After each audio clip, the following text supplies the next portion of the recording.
All right, there we go. I was gonna say didn't work exactly how I thought it would, but we're here. So apologies for that, but nevertheless, this is the beard and Siegel, Bookie, that the beard, Josh Hiltner. We have plenty to discuss today, and thanks to some wonderful technical glitches here, let's just get started. And let's start with the NFL. Preseason week 2 has passed us. What jumped out to you in week 2? Biggest thing in week 2 is honestly just we really got to see some of the number ones for the first time this week. Not a lot of teams ran their ones last week, so getting to see how like first team offenses are looking in their new systems, see how everybody's kind of getting back into form. This is pretty encouraging. So I'd look forward to that. Wanted to see how everybody kind of looked. Big thing though, quarterback battles, man. Like I know we're going to talk about it here in a second, but Andy Dalton, Justin Fields, you look at like Trevor Lawrence getting his first real reps, and then you have old Uncle Rico down there. I can't for the life of me think of his name, but you have those two going back and forth. Then you really have the battle of the backups in Dallas as well. I mean, you've got DiNucci and Gilbert, seeing who's going to play this year, considering, like you said last week, the panic was real, and it looks like Dak might be out for the whole season. So it's really just that. Looking at some of these rookies, looking at who's performing, who's not. But if I had to pick one thing, the Denver Broncos, man. Drew Lock and Teddy Bridgewater and that offense. Denver has been ridiculously good and kind of surprisingly good. We knew that they had a good offense, but to see what they're doing right now in preseason, if this carries over into the regular season, they are a scary good team this year.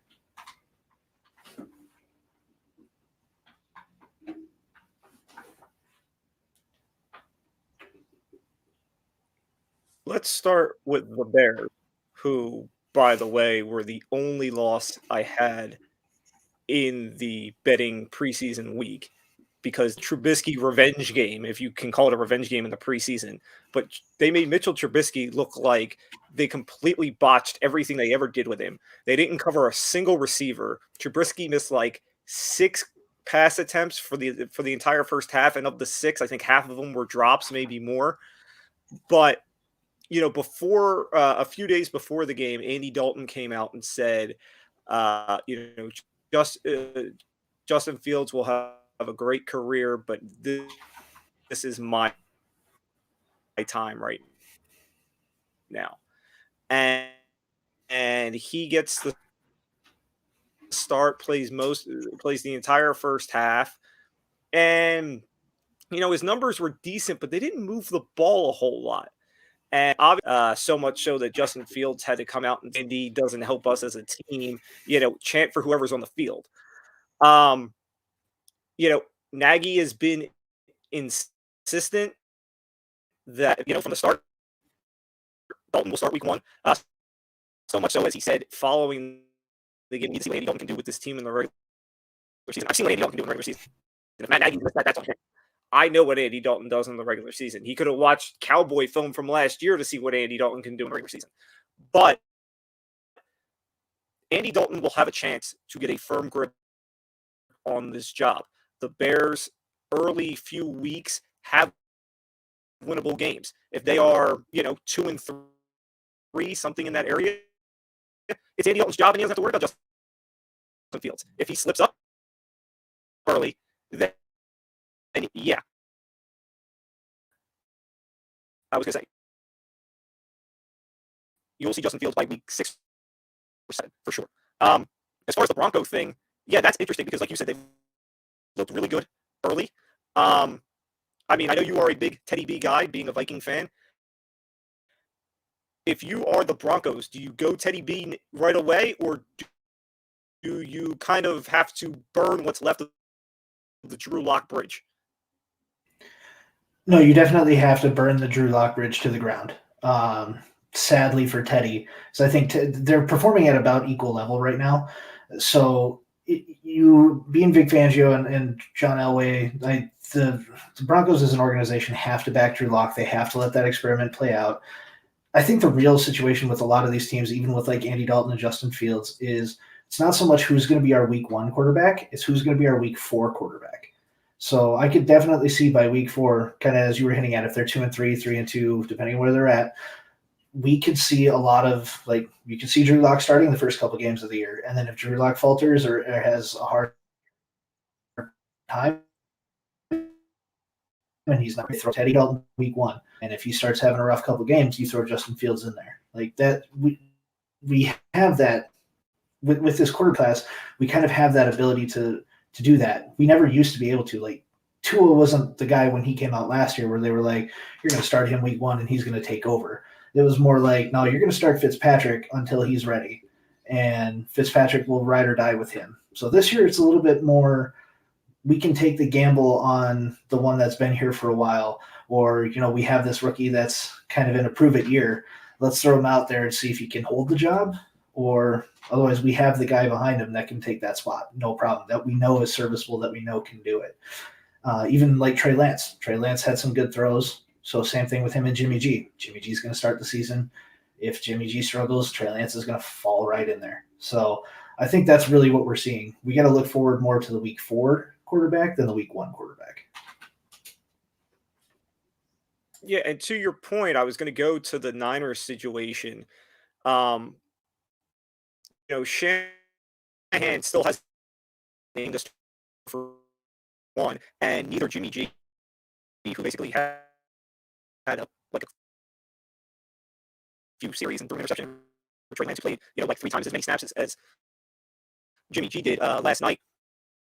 But that's telling in itself. The fact that Lance is playing 3 times as many snaps as Jimmy G is Shanahan's subtle way of telling you, Jimmy G is my week 1 guy. I'm not going with the kid. So, yeah, I mean, while we have a lot of QB battles in a sense, and while we have a lot of, coaches who don't want to necessarily name the quarterbacks, if you just look at what they're putting on the field and how they're dictating things, they're telling you without telling you at this point. But yeah, with all these QB battles, a slow start will quickly turn things, and I think everybody will be looking over their shoulder for the first few weeks. The other thing that is new in the NFL is this talk rule that we've seen flags come in. Now, the guy gets a sack and goes nuts, and now it's a flag. We just got over the hurdle of allowing teams to do basic choreographed dances for touchdowns. You have a taunting rule now? This is going to be a problem. This is going to be worse than the replay review that doesn't work. This is going to cost somebody a game for something stupid. The worst part about this taunting rule is I think it's Barry Sanders. I believe it was Barry Sanders with the Lions back in the day. Every NFL owner, every referee, every marketing person wants the Barry Sanders. They want the guy that runs it into the end zone, hands the ball to the ref, goes back and keeps doing his job. The fans love the flair. I mean, OBJ those first couple years had those magnificent catches. He had the dances. Justin Jefferson last year with the gritty. We like to see these guys have the flair, the personality. That's what makes the game fun to us. And these whole taunting rules and everything like that, it's going to become oversimplified, or it's going to become way too specific. And just doing any little thing now is going to get a flag. And like you said, it's going to cost somebody at some point. I could see a similar situation happening, not quite to the same lengths, but as Florida last year with the shoe incident, taking a guy's shoe off and just chucking it. I don't necessarily see that happening in the NFL. I think we're a little bit better than that there, but something like that will happen in the middle of a game. And that's going to cost that team. It's going to get them a 5, 10, maybe 15-yard penalty, something like that. It's going to be just completely overblown. The fans aren't going to be happy because it's going to be a home team in a home game. It's not going to be fun. And it's really going to be hard to enforce. Every ref is going to have their own way of dealing with it and not dealing with it, because you can't just set that in a defined term. So it really is. I think this is just more of kind of like what we talked about with Rob Manfred. You have these old heads that just want it to be a certain way and they like their comfort zone. Whereas the new generation, those of us that are fans in our 30s, 40s, 20s, even teens trying to get in, they want a different kind of game. So in the end, we're going to get what we want, but we have to fight through these hard times, and they'll pay for it in the end.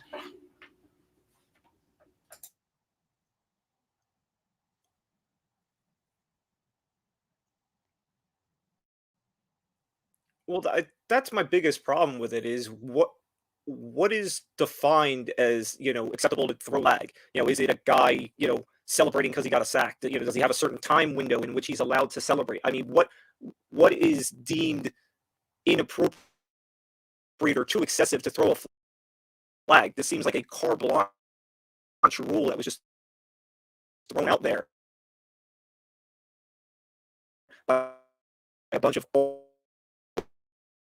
irritated white men that don't grasp what goes on the field or what the general public wants to see.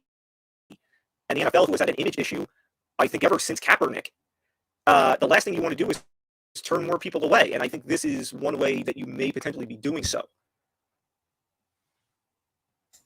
Yeah, the biggest thing with it is like one more thing. No, go ahead. No, I was going to say, no, go ahead. Bringing up the Kaepernick point, like normally when we see these kinds of rules, there's a reason for it. Do you remember any specific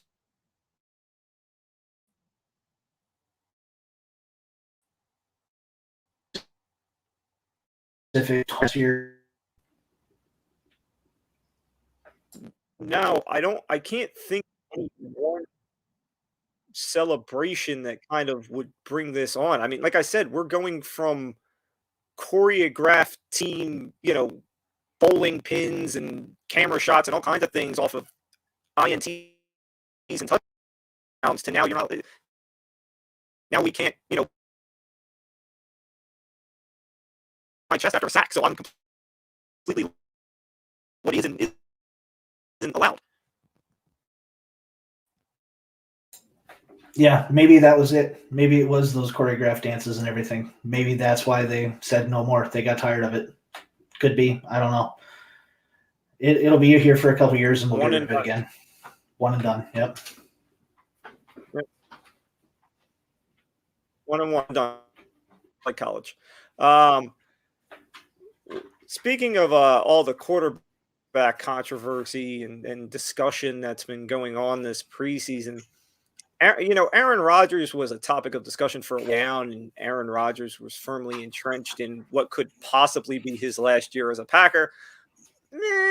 Rodgers opens the door to maybe not so much, because if you haven't paid attention, the new Jeopardy host lasted about as long as a guy in his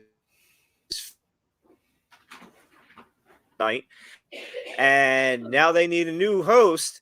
And Aaron Rodgers came out and said, "Hey, so what I want, what I'm petitioning for, is the Jeopardy people to offer Aaron Rodgers the job literally days before their Week 1 matchup, so that we can have the ultimate test of will Aaron Rodgers be the quarterback Week 1 for the Packers." Oh, dude, you're pulling on my heartstrings. But, I mean, I would love nothing more than for that to happen. Like, really, I would. However, if you do it, like, right before Week 1, not a chance is he doing it.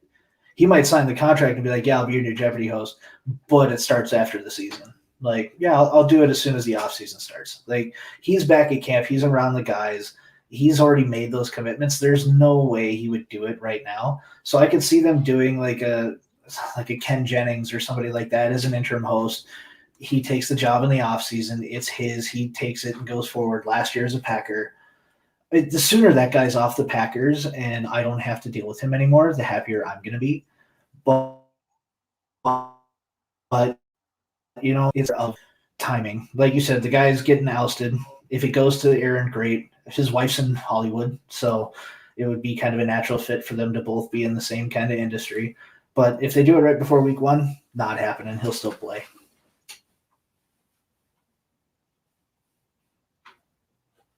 What if he does a deal where, like, listen, I'll do Jeopardy, like, depending on if I have a Monday night game, Monday through Thursday, we'll do the tapings, and then I'll do Packers on the weekends. Like I'll be there for the walkthrough, and I'll do Skype calls for the game plan, and I'll be there Sunday. Like you don't have to worry about me. I'll be there, but during the week I got other stuff.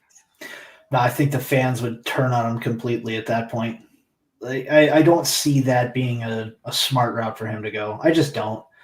I want nothing more for him to, like I said, just be off that team and not spoken about ever again for the last 15 years he's caused me.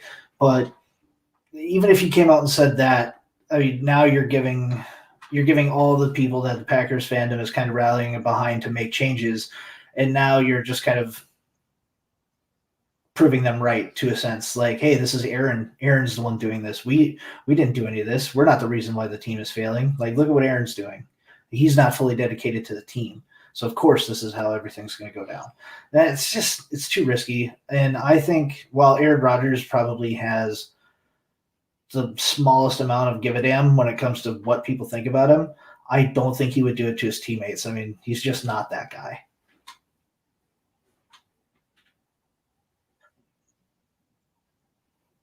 Want to see Green Bay burn and the whole Aaron Rodgers thing blow up even more. I can, and I'm not, I don't even have the emotional interest in this that you do, and I still want it.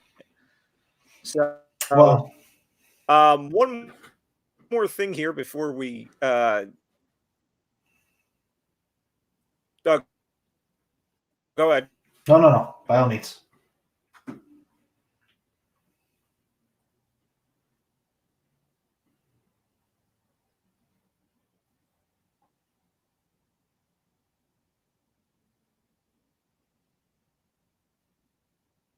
Yeah, okay. Thought you had something to an extent. Josh, your boy Gable Stevenson got on Ariel Helwani's podcast today.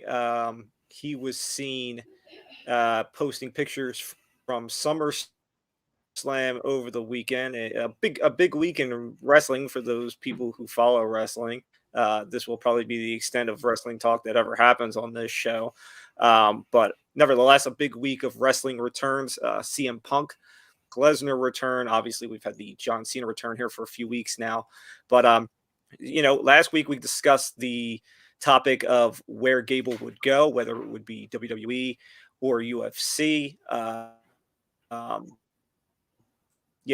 Then obviously with the pictures of him with Triple H and then with Vince McMahon himself, obviously speculation starts to turn about which direction he may go in. On Ariel's podcast that there's a third option.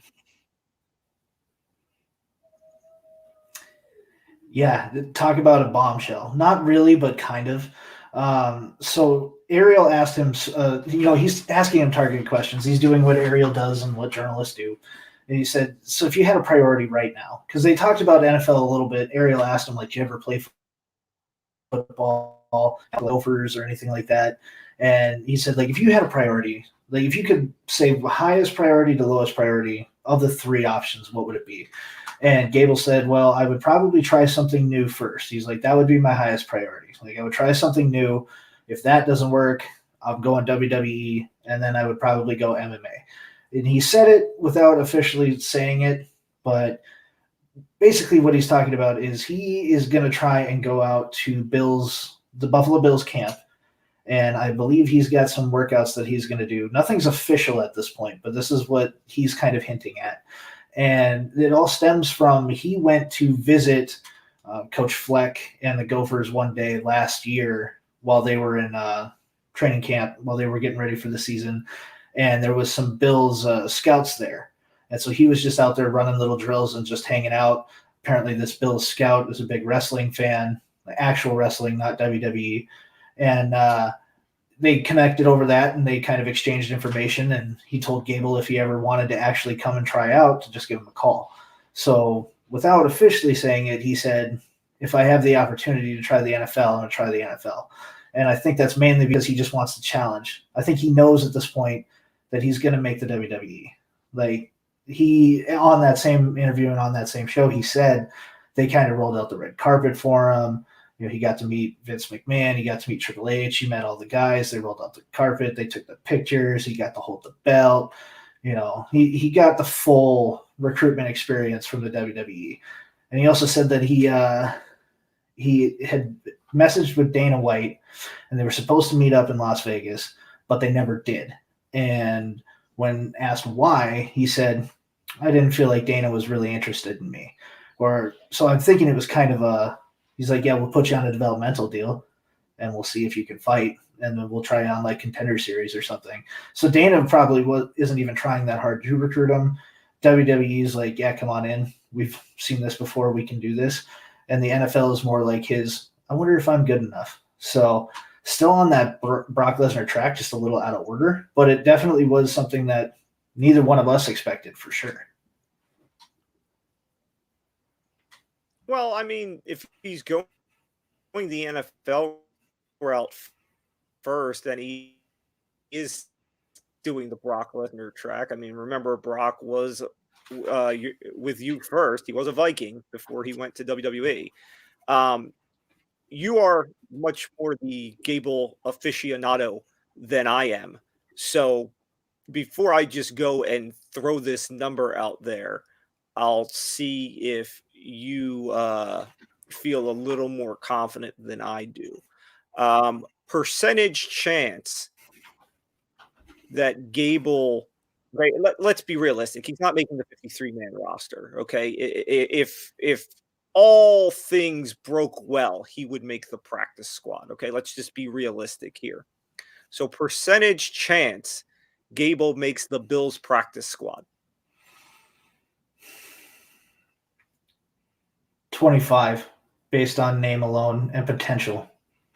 If he goes out there and shows any ability, which he has athletic ability, I could potentially see him getting a practice squad spot.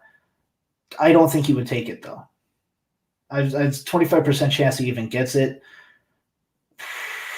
10% chance he would actually take that. He could make more money in the WWE at that point. So I think he would go out there just to experiment and see, but nah. It's low percentage for sure.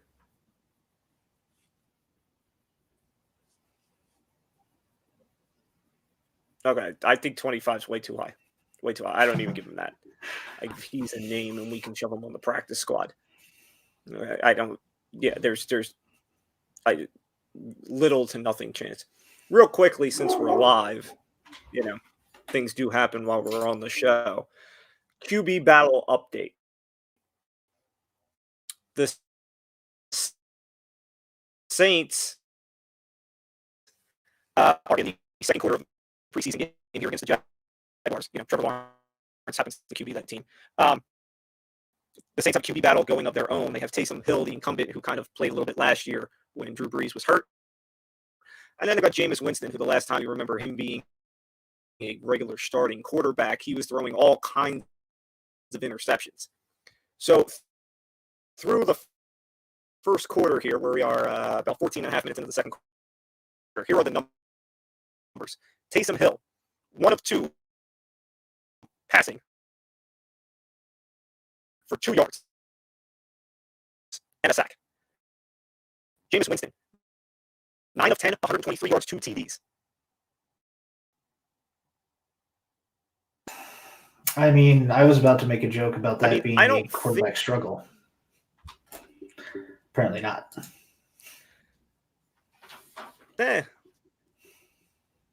I don't think there's a debate here about who has the higher ceiling between Winston and Hill. My thing has always been on Peyton. When you have Taysom Hill, you know that while the ceiling is lower, turnovers aren't going to be a huge issue. But you can methodically move the ball down the field in a variety of different ways.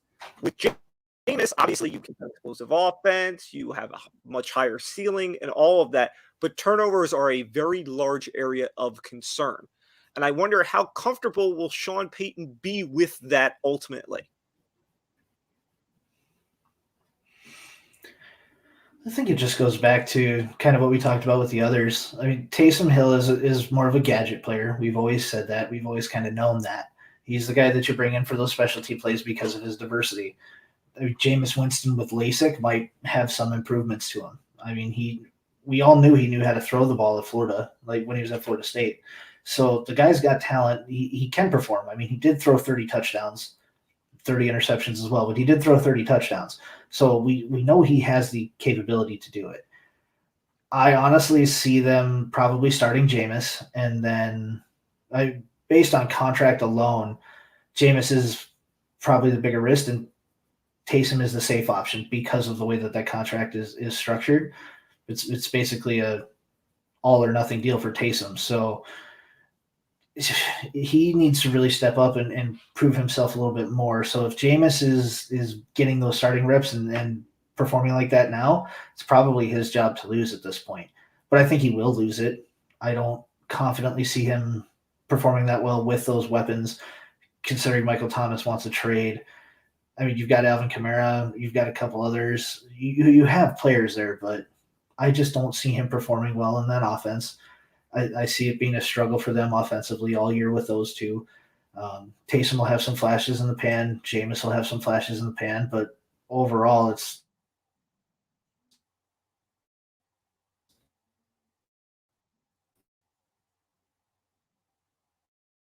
not the same. Um, so let's move to baseball. And yesterday, Miguel Cabrera got his 500th career home run. He's 45 hits shy of 3,000. That's something he'll probably need one more year to get. Don't think he's going to get that many here over the last month or so. But they put up a graphic this morning. I was looking at it of the next guy, the guys next closest to getting 500 home runs and their ages, and the next closest guy is your boy there, Nelson Cruz, who needs about I think it's somewhere in the 55 to 3 more years to get there.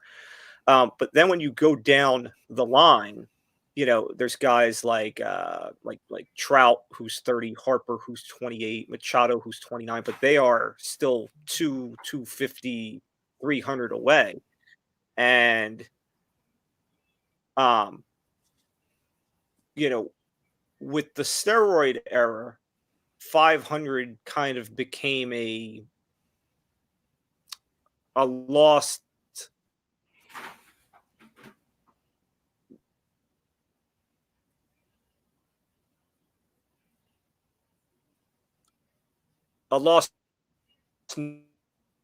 this way you can put it. Like 500 used to mean something. It didn't, because it seemed like everybody was getting there.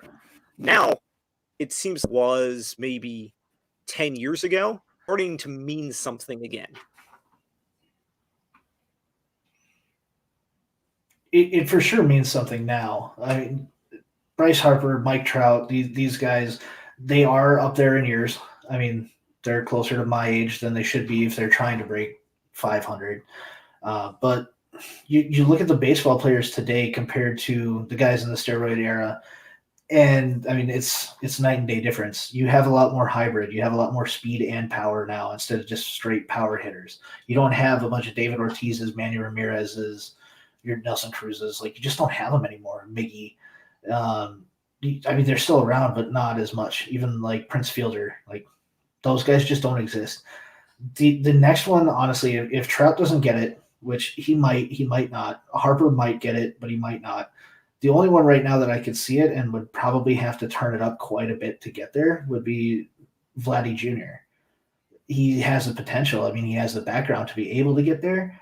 Whether or not he does is a whole another ball game.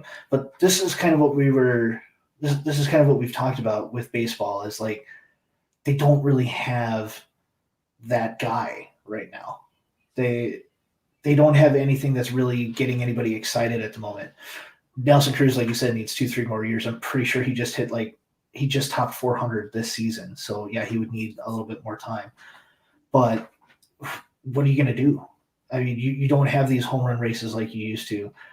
You have big run games, but you also have a lot of pitchers duels now. So it's a number to get excited for, but I don't think we're going to see it for a while.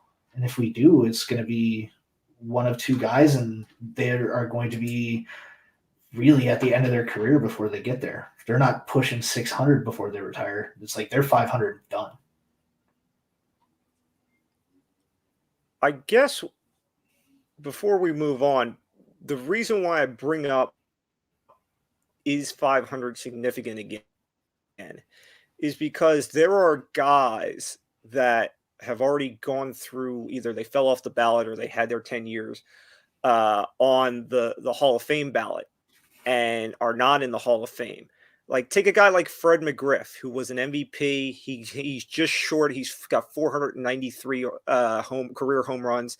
He's a guy who I always felt was a Hall of Famer. I mean, he was a legit power threat and was a key cog in many winning teams in the late 80s, early 90s. You know, with 500 significance again, would the Veterans Committee find a way to put Fred McGriff in?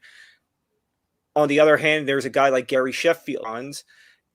Is 500 significance enough here banging the drum for Gary Sheffield to be a Hall of Famer? I don't think that he is, but 500 used to be a significant enough number that it puts you in a legit conversation to be a Hall of Famer. I'm wondering if that starts to come back around again.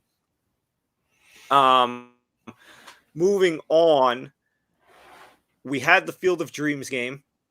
It was, from a MLB standpoint, it was a success. The game was everything they hoped it could be.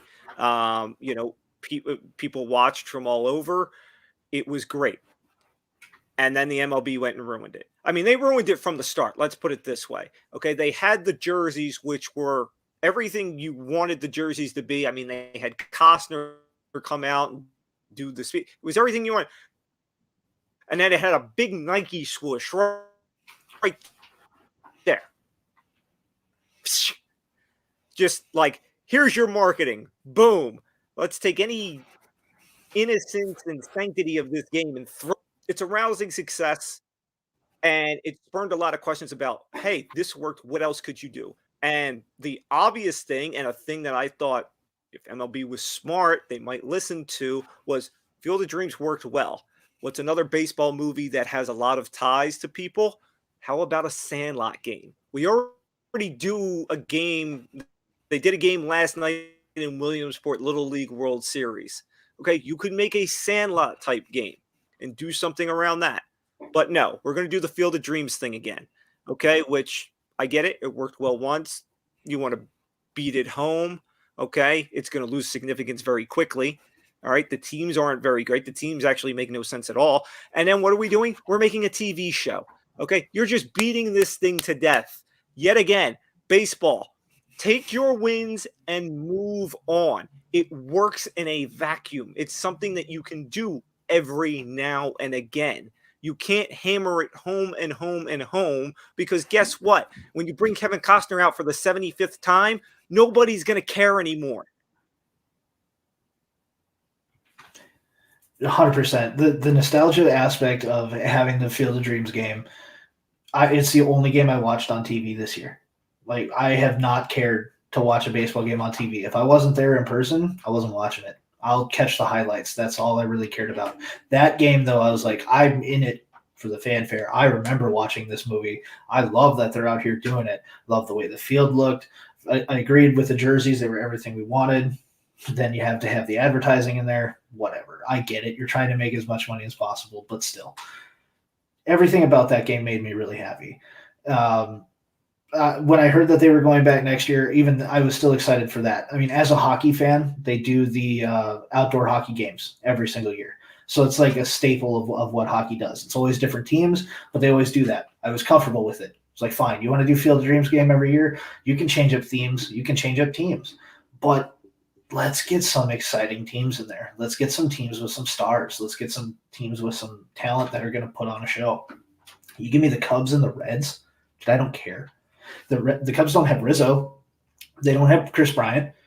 They don't have anybody that I care about anymore. I don't want to watch that game. I don't care. Here's the one pushback I'll give you in comparison to the Winter Classic.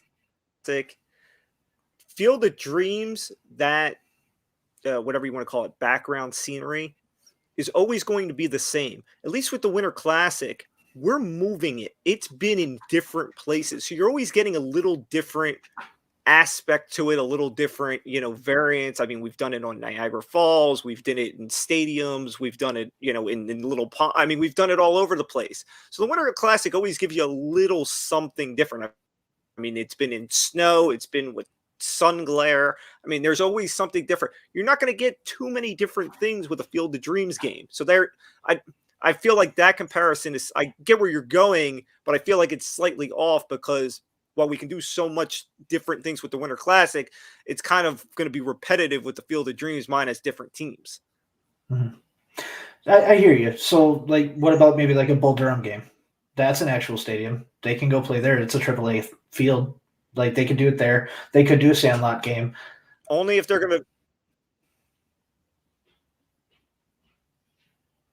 If they're going to do the Bull Durham game, they got to throw out the mascot. That's the only rule. Yeah, that's fair. I'd be okay with that.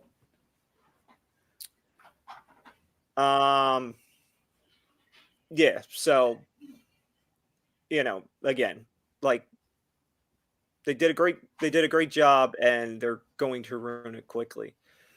Real quickly, before I get to one of our favorite segments of the show, I have come to realize that I am going to Baltimore on Wednesday to see the Orioles, who apparently don't want to win a game ever again.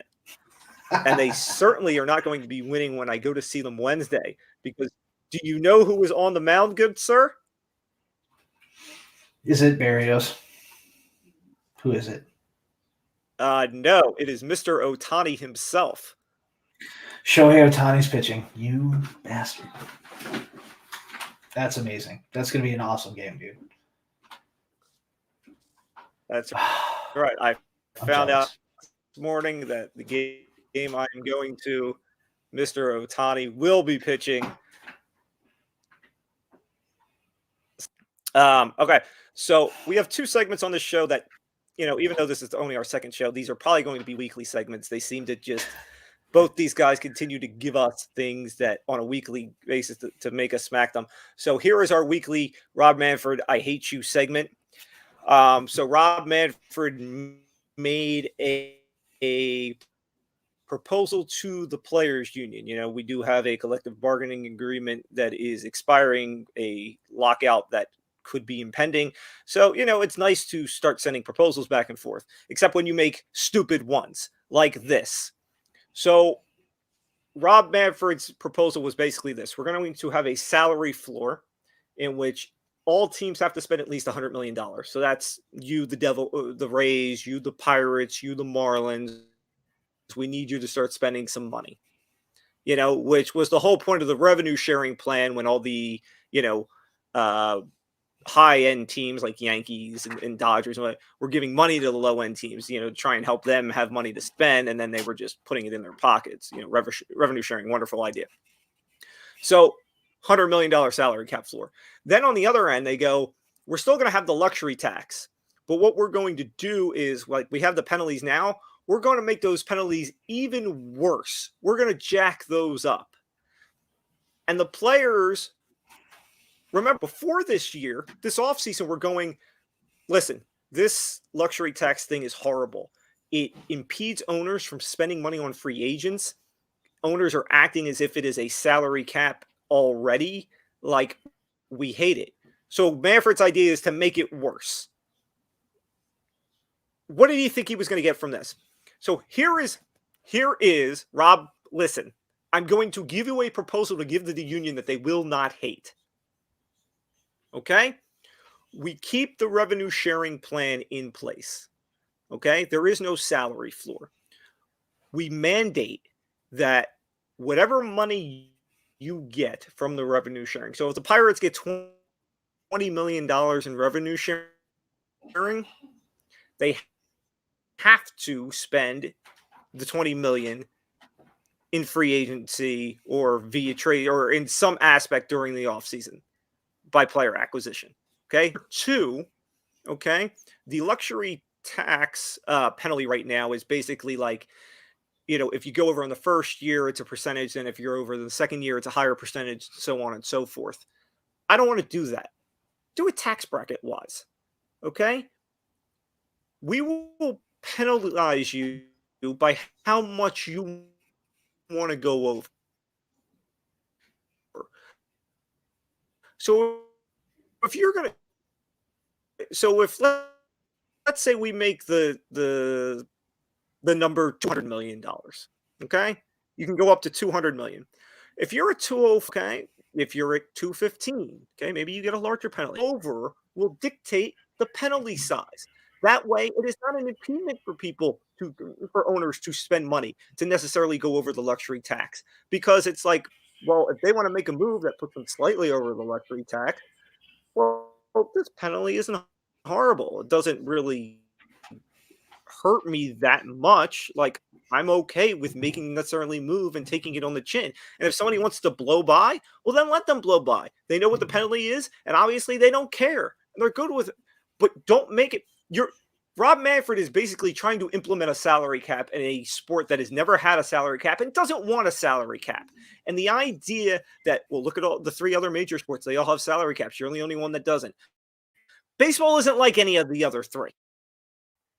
Okay? It doesn't need a salary cap. It's not structured like any of the other 3. Don't compare it to the NBA. Don't give me the contracts. It doesn't need a salary cap. It doesn't even need all the tinkering it already has. Leave it alone. Rob, I've given you a wonderful proposal here that the players would actually chew on and may even send you something back, like and open a dialogue. I'm doing the work for you here, Rob. Listen to me. I mean, if only he actually listened to other people's opinions, because I don't hate that. I really don't. The Pittsburgh Pirates, I think, have kind of brought all this on, and I think we all know that at this point. With, I mean, what is it? They have 10 major leaguers that are making more money than the entire organization of the Pirates is. So I think that's a bad look. But as bad as the Pirates team is this year, I don't think it shocks anybody either. It's like, of course you're not making a lot of money. You guys are awful. So I don't understand where the thought process is. I don't know where they're coming up with these ideas, or what makes them think that they can get away with this kind of activity and these actions, man. They kind of like what I said last week. We need to get this dude out. We got to find somebody that's going to make the right decisions for baseball, because he clearly doesn't care about anything other than what he wants to do at this point. He's not in it for the game. He's not in it for the fans. He's not in it for the players. He doesn't care. He's barely in it for the owners at this point with what he's trying to do. So guys got to go, dude. And I'm going to say it every week until he's actually gone, which will probably be 7-8 years, if I had to guess.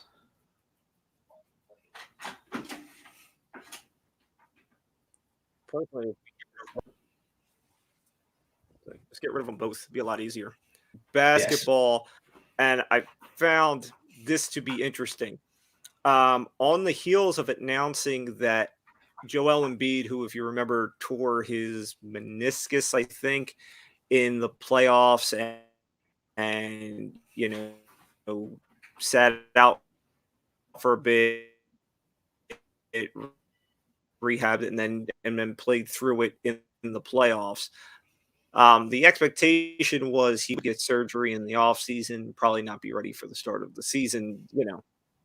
Typical Joel Embiid 76ers type announcement that there is no need, we'll put that in quotations, no need for Joel Embiid to get a surgery. There will be no surgery. And, oh, by the way, we're going to give him a 4-year Supermax extension. Oh, and in the fine print, on the heels of giving Joel Embiid that 4-year Supermax, we're also going to let go 40 employees through scouting and blah, blah, blah, blah, blah, blah, blah, blah, blah. First off, Joel Embiid, how in the world have we deemed no surgery? It's crazy. I mean, trust the process, I guess. Isn't that what they've been telling Sixers fans for like the last decade, 2 decades? So From the guy who lives just outside of Philly, they trusted the process and they got Ben Simmons. yeah, you did. You sure did. How'd that Tough, work man. out? I mean, you did all right. You made the playoffs, so can't complain. It's better than what I'm doing right now.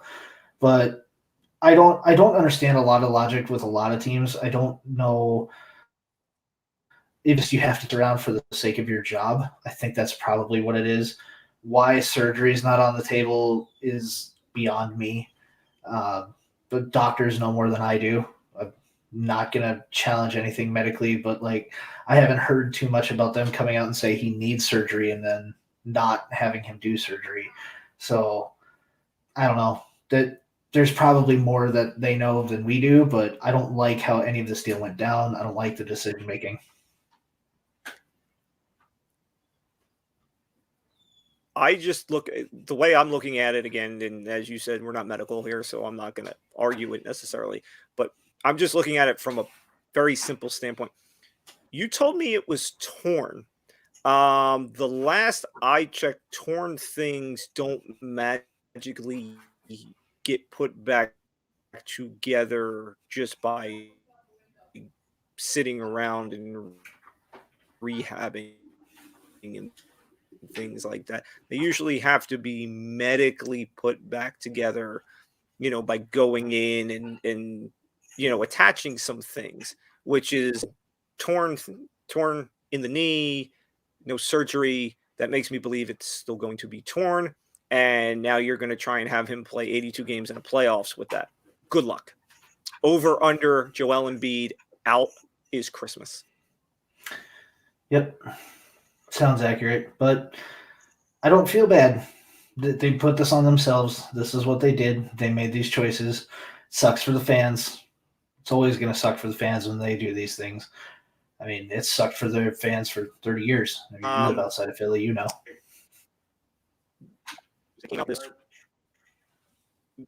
Came out this week was can suck all they want for them. I could care less. Let it.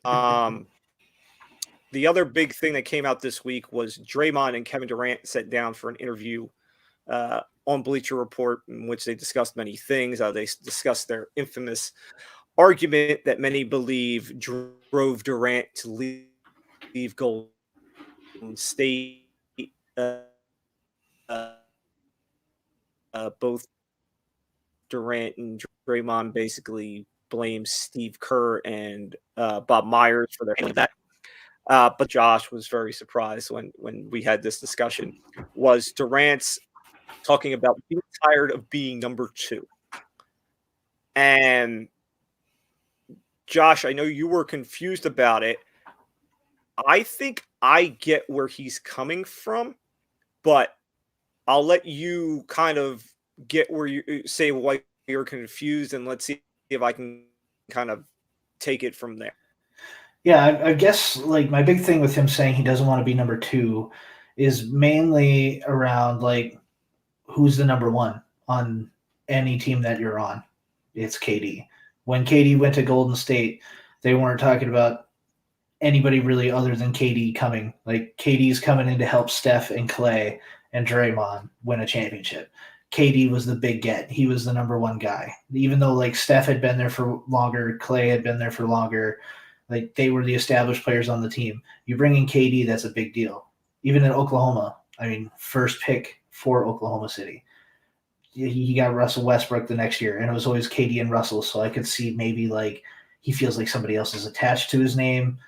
Even at the Nets, like he has other big names around him, but that's kind of the standard today. So like when he says I'm tired of being number 2, like dude, who are you second to on any team that you've been on?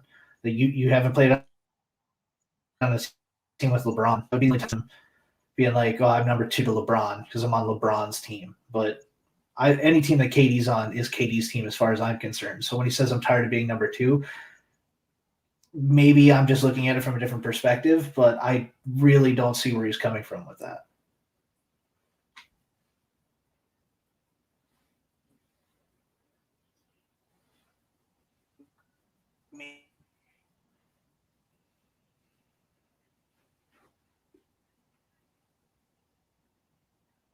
Well, I think the number 2 statement actually came on the heels of him being in OKC and losing the finals.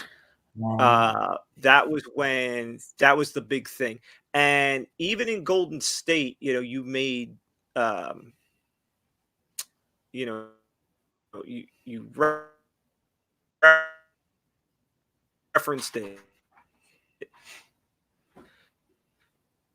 There was a combination of, even though KD may have been the best player on the court, it was still Steph's team. So, although KD never actually states in this interview why he left, it's being the interviewer here, what did we really expect to come out? But for everything that KD did, they won 2. They would have 3-peat had he not got hurt. He would have gotten the accolades, he would have gotten the respect, but in the end, it was he joined Steph and Clay. Okay, it wasn't his team. In Brooklyn, and B, who ultimately, gets defined as their team. I don't think he has to worry about Kyrie being, it being called Kyrie's team. I mean, Kyrie doesn't ever show up to play games, so it would be difficult. But we've seen, or at least we started to see once he got there, we started to see this evolution of James Harden. The point guard James Harden, the distributor James Harden.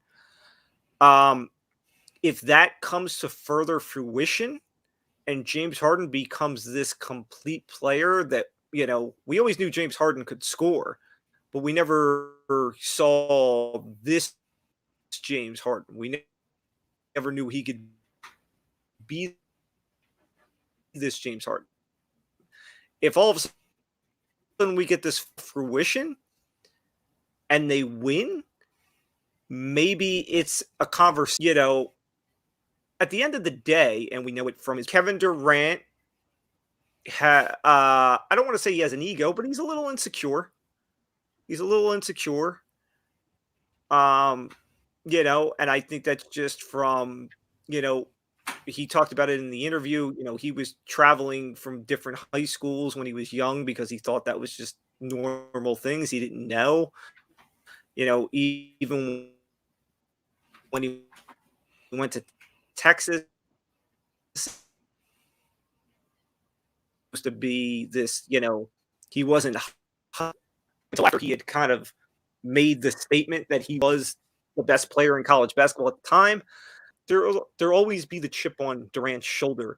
And I don't think that, he looks around and he sees the way the NBA is. So he's always going to, I think the idea that, guys like, Giannis is a very different type of guy. Giannis didn't seek out a super team. They actually built something around him, and he won a championship. These other guys now look around the league and they ultimately will team up. Ultimately, will that be a disservice to Durant and his ego? I don't know, but I don't know that it's something he necessarily maybe looks at in the long scope. I think he doesn't foresee it until it actually starts to happen. That's a fair point. I guess, yeah, from that perspective, being number 2 and not winning the championships, I can totally see it. You did hit on a big point that I was thinking about as you were talking, is just his burner accounts and the way he acts, and he does have that ego to him. He's not quite the recruiter that a lot of these other guys have been. And you did bring up a good point. Like, he joined Steph and Clay. They didn't come to him. He went to them. So I definitely see all that. So that does make a little bit more sense to me. We are seeing something in Brooklyn. Like you said, James Harden's kind of becoming that all-around guy. And honestly, I think that if that continues, it's going to be his team. It's not going to be KD's team. And maybe that's just the way that it is. He can be the best player, but not be the guy. And I think that's kind of the situation that he's found himself in. And he can take that personally, and I completely understand why he would. But yeah, I mean, maybe change on that front has to start with his own mentality. He needs to change things about himself if he wants to kind of get to that place. If he wants to be looked at that way, he's got to do things differently personally, and then it'll transfer to the court, and he'll get what he wants. If he does it, he'll get what he wants. One last thing here, and then we'll move on. I feel like for KD, it's going to be something that's always going to follow him. I mean, even in OKC, where he was clearly the best guy on the floor, and James Harden wasn't the James Harden, people wondered, is Westbrook as good as Durant?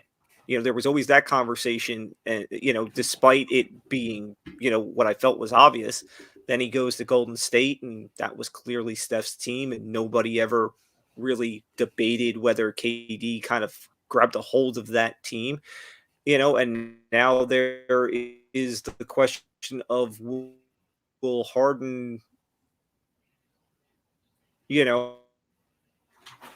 suddenly make it a conversation in Brooklyn?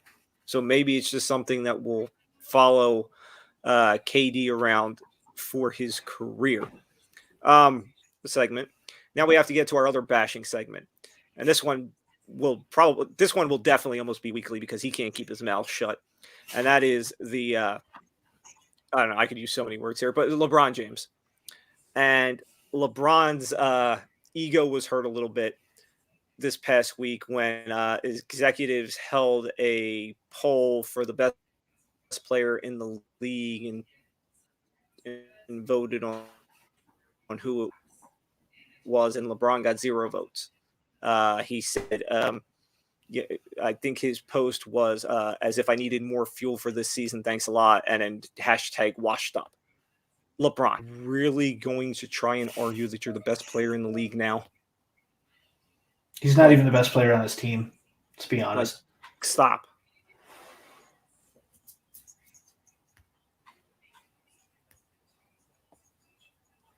I can't believe, if he wants to use that as fuel, fine, but come on.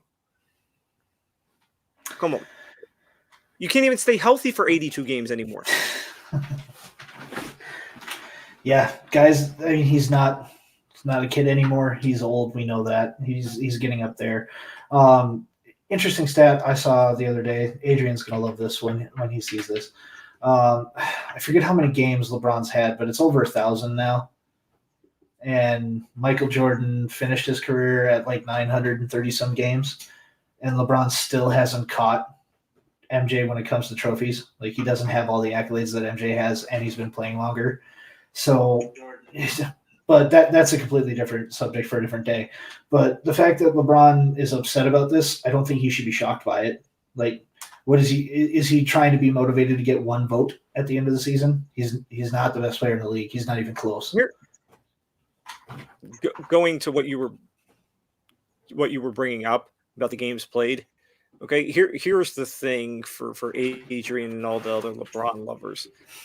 MJ played 82 games a year. Okay, and that was between going to AC and golfing and getting drunk and staying up all night. LeBron is Mr. Load Management.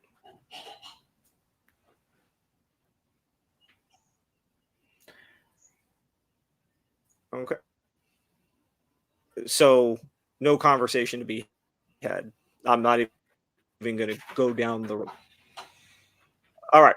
Last thing as we wrap up here. Josh, you the faces of each sport. Yeah. So what sport do you want to start with? Let's start with probably the easiest one right now, the NFL. Who do you think is the face of the NFL? I have 2 names that come to mind immediately, and they're both on the cover of Madden this year. Tom Brady and Patrick Mahomes. That's my faces of the NFL if I had to pick. It would be one of those two.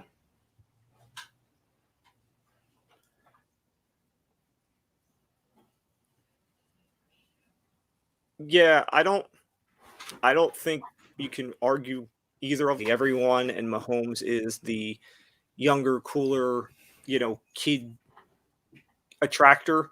So yeah, I won't no debate for me on those two from the Yeah. NFL wise. I figured we'd start easy, and that's the easiest one. The rest of them are kind of complicated, but that one's super easy.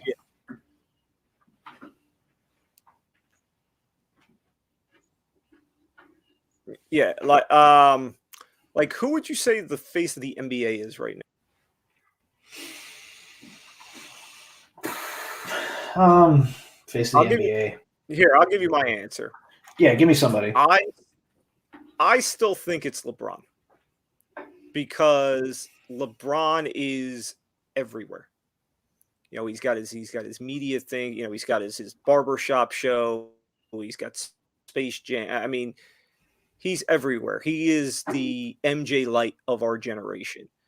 And the only way you can be that is if you are known all over. And for all the Giannis's and the Embiids and whatnot, they're not everywhere. LeBron is. So, until he goes away, I think you can still call him the face of the league. I see your point. I don't agree, but I see your point. If I had to pick, I have two names, and it's Giannis and Luka Doncic, honestly. And the only reason I say that is because of how big basketball is getting in the international community. It's been big for a while. It's getting bigger. I think that these international guys, and especially Giannis, with what he just pulled off in Milwaukee, building a team from within instead of going out and recruiting guys, I think Giannis has become the face now. Now that he has a title, I think he's usurped LeBron, and I'm seeing Giannis everywhere these days when it comes to ads. I'm seeing him on highlight reels more. He's being included in commercials more.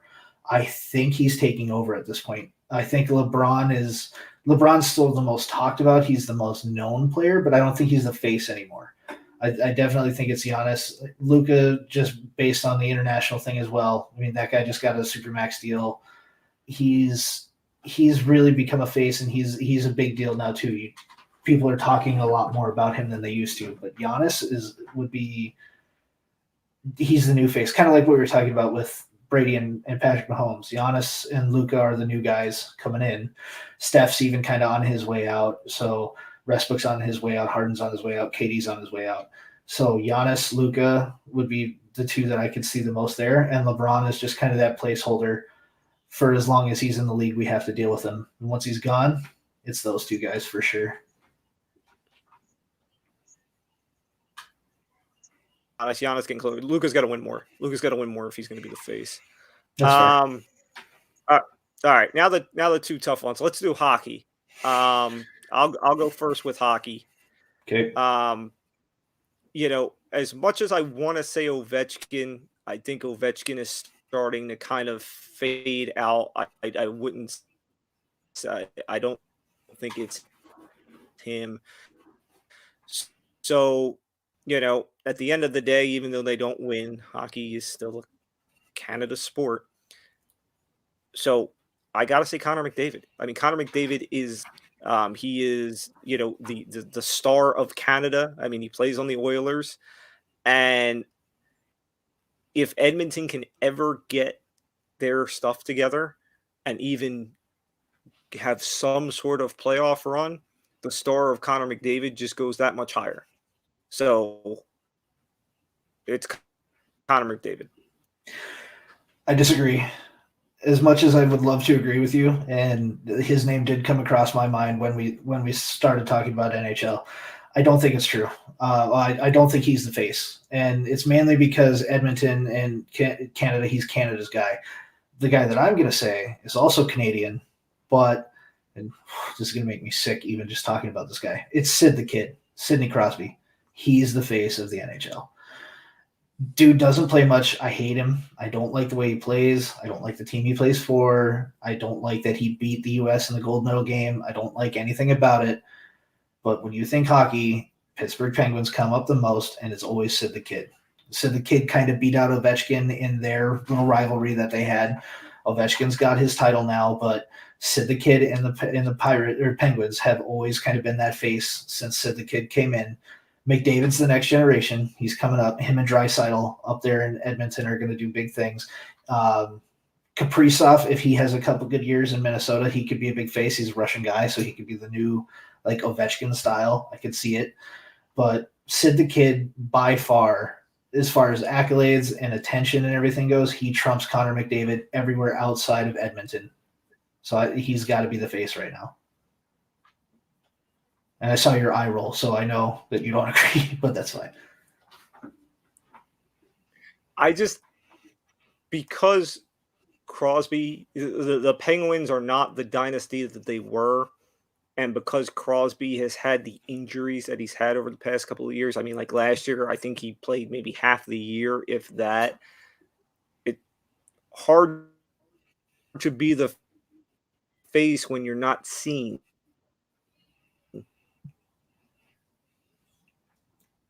I mean, the Penguins get the most national coverage, nationally televised games, though. You know, you're talking about Connor is Canada's guy. The most watched NHL games are playoff games. Pittsburgh's not there. Neither is Edmonton, though. Edmonton got there. They just lost very quickly. That's basically like not being there. I'm a Wild fan. I know what that feels like. Yeah. Yeah. All right. Last but not least, baseball. This should be an interesting one. Yeah. There's a couple names. I'll give you mine. I will defer to you. You can go first. Yeah, I'll give you mine. I thought about this and I'm gonna steal it because you brought him up earlier, and the way that both of our faces lit up when we started talking about him is what makes me think he's the face right now. Is Shohei Ohtani. I don't think that he's maybe the long-term face of the major leagues, but right now he is. It could be Tatis. It could be Vladdy Jr. They could very easily be the long-standing face of Major League Baseball. But as we've talked about, they're kind of in an identity crisis. But Ohtani right now is our generation's Babe Ruth. When have we had a pitcher that's hit home runs like this before? Haven't since. So if I had to say who's the face right now, he's the guy with all the buzz. He's the guy getting all the attention. He's the one that fans are excited to see. People are going to games for teams that they don't even like and suck, like the Orioles, just because he's playing and he's pitching. They want to go see this guy. So when it comes down to it, he's the face. It's him. Okay. I will agree with you that at this very moment it is Ohtani because of everything you said. I mean, let us not forget that the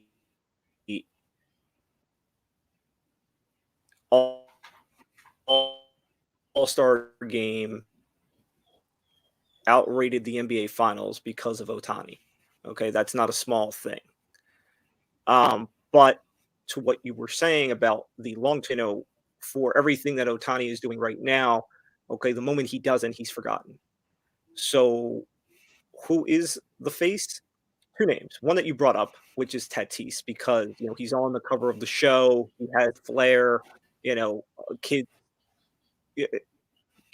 just he's like a magnet. They go right to him. The other one is a little tougher, but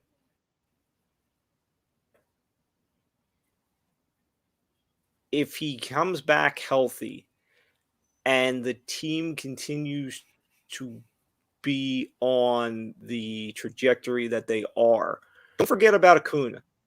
Okay, Acuna can potentially is rare no matter when you look at baseball, let alone now. And if he is a 40-40 guy and he is the guy that for lack of a Thursday drink in that Braves lineup. And the Braves continue to win the division and be in the playoffs, something that they've done the last few years. I mean, nothing makes being the face. That's where you are made. And I think Acuna's got a much better chance of being there quicker and more often than Tatis does right now, despite everything that Tatis has going. It's fair. Interesting that neither of us brought up Mike Trout, because for a while it felt like he was the guy, and he's been very quickly replaced. So we had Bryce Harper for a little bit too. They both they're up there, but they're not. But he's not even the face of his own team anymore. Exactly. Yeah. So we kind of had to get rid of him on that, or he just immediately eliminated. I didn't even think about Acuna, but that's a good pull. That's a good pick for sure. I could definitely see it. Our buddy Carl said Bryce Harper. He's the face of douchery. Yeah, he's the face of every douchebag in Major League. Him and Trevor Bauer, I suppose. Those guys are a-holes. So yeah, you can put them up there. No, Trevor Bauer's the face Bryce of something Harper. else that I'm not even going to go with. Yeah, we're not talking about him. That guy doesn't exist as far as I'm concerned. But I'd put, well, let me say this. The reason why Bryce Harper is even mentioned these days is because of that horrible helmet throw from that fight he had a couple years ago. Like, when I hear his name, that's the only thing I think of now, is that god-awful helmet throw. I thought it was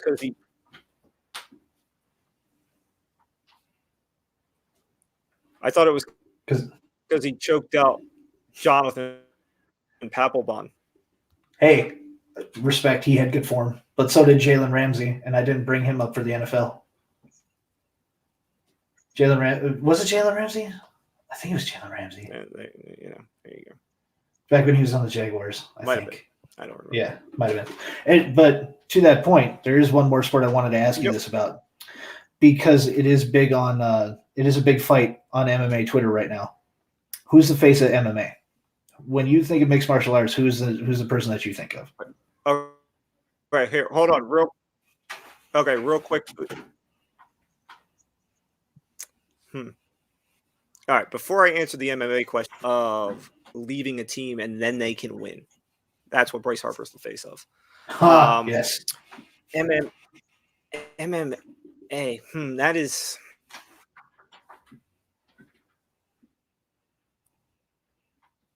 This is very contentious in my world right now. I have my answer, but I want to hear what you have to say first.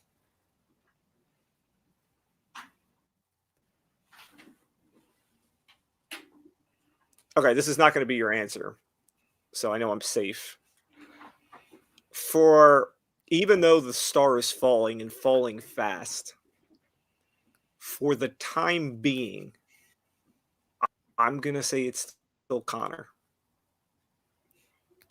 Because I don't think that you can bring up anybody else outside of maybe, and I don't even think. No, you know what? I'm not even going to do that because he doesn't have that appeal. Okay, not to mention he's never going to fight again. Yeah, I'm talking about you, John Jones. Sorry. I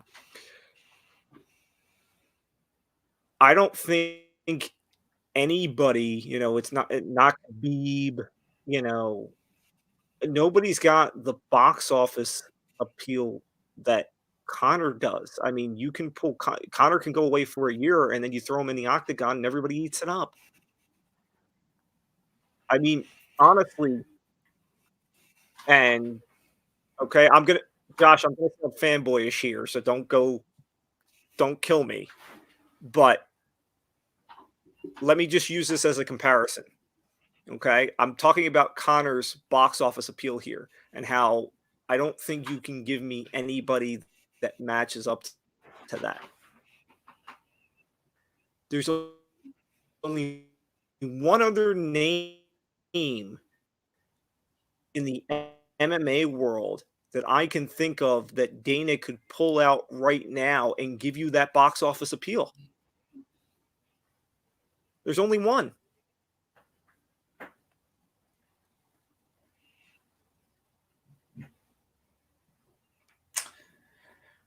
I'm waiting. Tell me, because I still think you're wrong.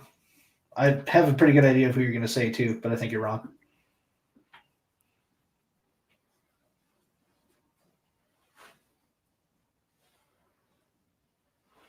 You know exactly who I'm going to say. He rocked a ponytail at SummerSlam on Sunday. You're talking about good old Uncle Goro with his new hairstyle? Yeah, Brock Lesnar. That guy's. No, not even close. He has a draw, but his only draw is the WWE community. It's the same thing I told you with Gable. Like, that's going to be where that draw comes in. No, not even close. And I'm a little offended that this guy wasn't even mentioned by you. But the face of mixed martial arts right now is 100%. He trumps Connor on mic skills, actual fighting ability, and he's defended his title. He's got the international appeal where people don't actually hate him, but he's got the draw. He has all the guys that he can fight. He's a likable guy. He went up to a different weight class to try and become a double champ. Failed, which was his own fault. I mean, he wasn't really prepared for that fight. He still needs to work on a couple things. But the fact that he came out of that with humility, he was well spoken about it, he was humble, but he still is lights, camera, action when it comes time to fight and still puts on a show regardless. The man went on a 3-round war with Anderson Silva, and I've never been more excited for a fight in my life because I could tell that he was scared and hesitant, but at the same time, he wasn't going to back down. His fight with Kelvin Gastelum is by far the best fight of the past 5 years. Nothing even comes close to that fight as he had with Gastelum. And when you talk about fight cards and who people want to see fight right now, other than Connor, I'll give you the fact that like when Connor decides to poke his head out and say something about an actual fight or has an actual fight coming up, people just want to go and listen to what he has to say. They want to hear him shit talk. They don't care about his actual fight ability. When you talk about fighters, though, and who actually means something in MMA, it's Israel Adesanya by far. The guy's an explosive fighter. He's fun to watch. Never leaves you really. You're never bored in a fight except when he fought Yoel Romero, and that wasn't his fault. That was Yoel's fault. But that guy is the face of MMA, hands down. He was on the cover of UFC 4. He comes out and does his own routines, his dance routines beforehand. He's into anime, so he's got nerd culture behind him too.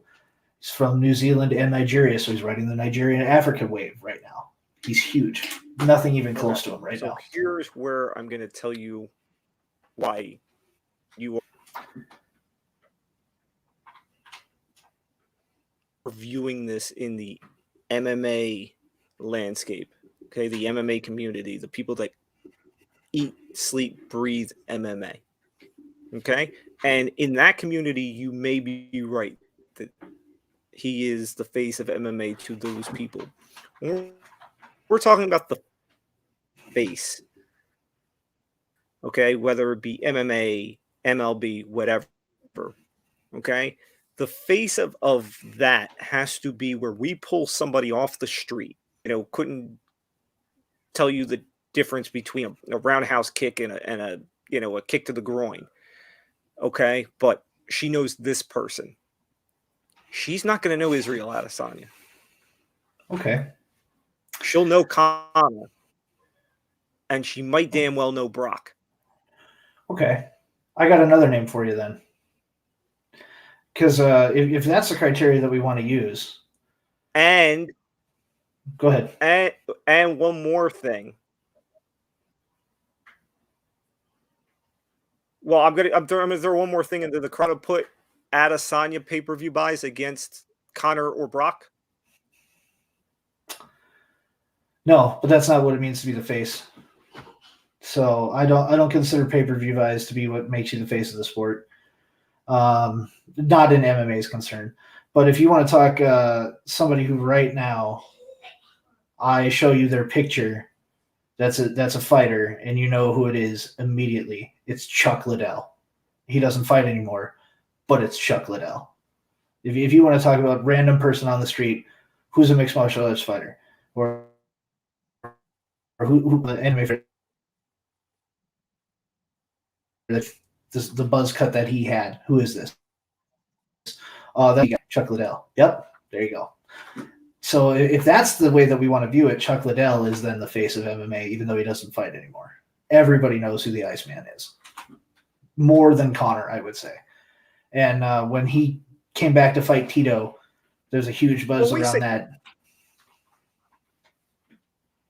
Well, we were talking current face. So well, that's why I didn't go down. Yeah, but I mean, if you just pull random person on the street, then we're not really talking current. You're just pulling whatever name they're going to know. And that's going to be Chuck Liddell or Conor. So I'll give you that. It'll be Conor, but it's also going to be Chuck. Well, I didn't say they would necessarily know current.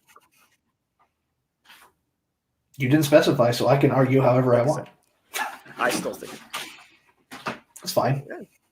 We all have our different interpretations. It's fine. Conor's not a bad pull. Carl, stop telling me that. Hey, Carl, stop telling me that Bryce Harper's having an MVP type season. Okay, the guy hits home runs when nobody's on base. He has like 60 RBIs. He's not even in the top 3 of the NL MVP right now. Okay, MVP voting, if it ended today, okay, it's probably Tatis. Okay, but if you're not going to go Tatis, you're going to look at Freddie Freeman and you're going to look at Philadelphia or people on here or whatever. All this Bryce Harper MVP. Stop. He won't even finish top 3.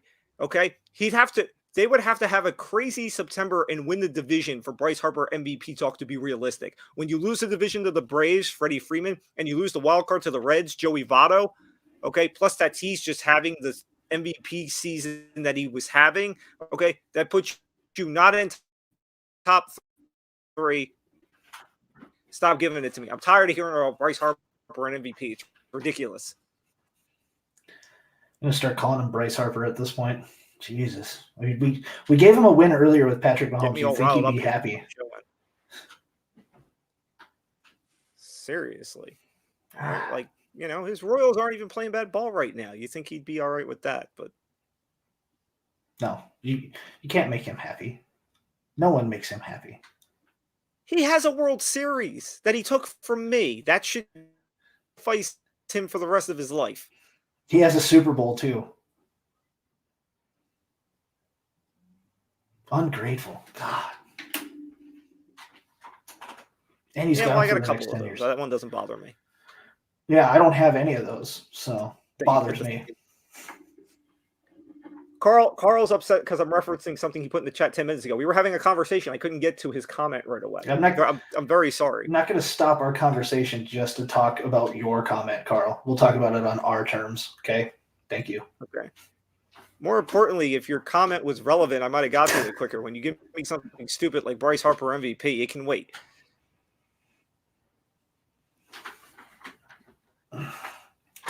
Just asking to be made fun of. That is it for this week's show. Yeah,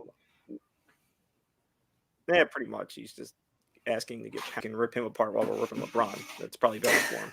Anyway, next week's show, not sure when exactly, but we will do it before. Well, we have 2 weeks before NFL, obviously. We have a few college football games here this week. Yep. This weekend. We will, myself or Josh will post picks on the Twitter.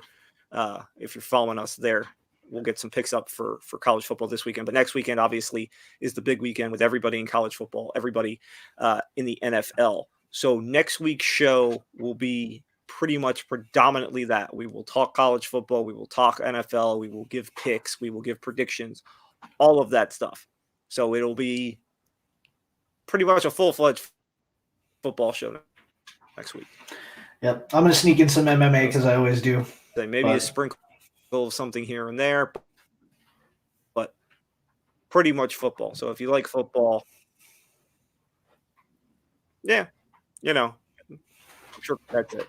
So, like I said, next week, basically football extravaganza with a little sprinkle of some other stuff here and there. But until then, for the beard, Josh Hiltner, I am the Bookie Dan Siegel. This has been the Beard and the Bookie. Thank you for tuning in. We'll see you next time.